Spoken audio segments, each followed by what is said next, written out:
चलिए आज मैं आपको एक प्रैक्टिकल तरीका बताऊंगा जिससे आप अपने रिवीजन को और लर्निंग को दोनों को ही साइड बाय साइड बहुत अच्छे से लेके जा सकते हैं।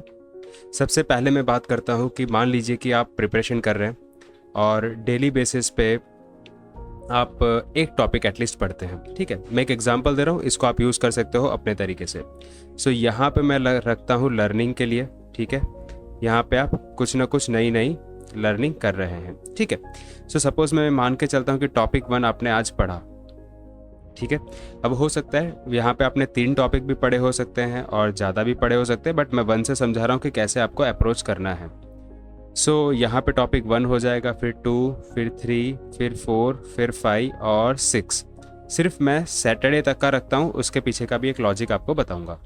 अब आपको क्या करना है, मान लो टॉपिक 1 कवर किया है, उसके बाद आपने क्या किया, उस टॉपिक के रिलेटेड एमसीक्यू प्रैक्टिस किए।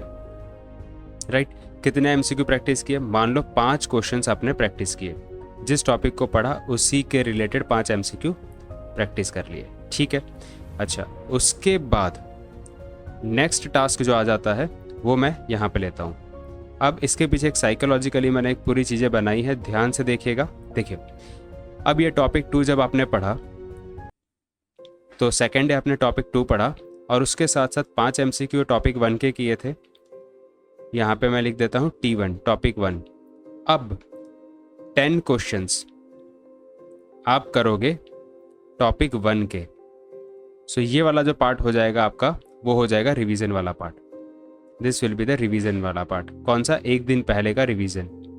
ठीक है, यानी इस टॉपिक का 5 क्वेश्चन आपने यहाँ पे किया, 5 क्वेश्चन आपने 10 क्वेश्चन यहाँ पे किया। समझ में आया? अब टॉपिक 2 आज पढ़ा, उसी के 5 क्वेश्चंस आपने यहाँ पे प्रैक्टिस कर लिए, T2। अब इसके क्वेश्चन कब प्रैक्टिस करोगे? 3rd डे पे। तो यहाँ पे 10 क्वेश्चन आप प्रैक्टिस करोगे, किसके? टॉपिक 2 के। समझ पा रहे हो लॉजिक? फिर आपने टॉपिक 3 पढ़ा, वहाँ उसी दिन उसी के 5 क्वेश्चन आपने प्रैक्टिस किए और पिछले दिन के प्रैक्टिस किए। Same thing will goes for rest of this. समझ पा रहे हो? तो ऐसा कर करके यहाँ पे आप 5 क्वेश्चन कौन से टॉपिक का करोगे? टॉपिक 6 का करोगे। ठीक है, और पिछले दिन का 10 क्वेश्चन आप प्रैक्टिस करोगे उसके जस्ट पहले वाले टॉपिक यानी टॉपिक 5 का।